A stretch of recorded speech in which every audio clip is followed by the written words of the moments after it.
Hey guys, welcome back to Calgary Barbell. Today in our final episode of So You Want to Be a Powerlifter, we're going to talk about meet day psychology and the way powerlifting is scored.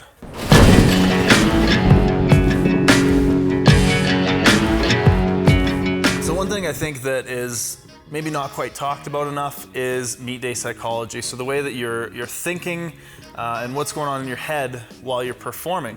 So by this point, you should have done, some relatively heavy training leading into your powerlifting meet. So you should be able to tell under what circumstances you perform optimally. And if you haven't thought about this, now's the time to start thinking about it. I want you to try and think about whether or not you perform best when you get really amped up and your buddy slaps you and you're huffing ammonia, or whether you're a more focused, sort of introverted, drawn in, concentrated lifter, or somewhere in between. Now, I want you to learn to tie those sort of psychologies or those arousal levels to different performances. Find out which way you perform best and try to recreate that on meet day. In my personal experience, I used to be very much an aggressive lifter, outwardly aggressive. I used to scream and yell a lot. I used to get the back slaps. I still like my ammonia, but that's a whole other story. So in my own personal sort of progression, I've now become a lot more of a, I don't know if you want to call it a composed lifter, but I noticed even at this last meet, I kind of came out yelling at the bar and doing some screaming and stuff. And by the time I pulled my last deadlift, I was a lot more introverted, if you want to call it that, a little bit less intense. And that seems to work a lot better for me these days. So a lot less of screaming and smashing my chest on the bar and a lot more of just thinking about, okay, this is your job. This is what you're gonna do. This is what you've done a million times. Just go do it. You know how to do it. You've done it up to this point perfectly.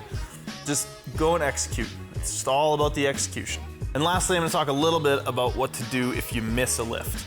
Now, if you miss a lift, you need to kind of learn in that moment and in that day to completely compartmentalize. Think about why you missed it, what you can do moving forward to make sure that it doesn't affect the rest of your game, and then just move on. You need to stop any negative self-talk like, oh, I'm just not strong enough, because if it's a strength thing, then you're gonna go out there and you're gonna repeat the lift. And you don't wanna be going out there thinking, oh, that was too heavy, I'm gonna miss it. If it was a technical thing, then you need to make your decision on whether you're gonna go up or stay there, and you need to go out and just execute. So you really need to learn to analyze for a second, figure out what you did wrong, how to fix it, and then just move forward as if you did not miss it. Once you've garnered every piece of information that you can that is constructive and objective from whatever went wrong in the lift that you missed, you need to completely just tuck it away for now. You can come back and revisit it later after the meet, but for now you need to focus on moving forward because there are more lifts left in the competition and you're not done yet. You can definitely bring it back. You can hit more than you missed or whatever, but you can't dwell on that because it will wreck you. Now finally, we're gonna talk a little bit about how powerlifting is scored. The last thing we're gonna talk about in So You Want to Be a Powerlifter series is how this sport is scored. So basically, we're all getting out there, we're all trying to lift as much weight as possible. Now, the winner is decided within a given weight class and within a given age category by who lifts the most weight. So the person with the highest total amongst the 93 open lifters is gonna be the 93 open winner. Now they're gonna have a 93 open winner, a 93 masters winner, 93 juniors winner, so on and so forth. You might be saying to yourself, well, what happens if two 93 opens lift the same total between the three lifts?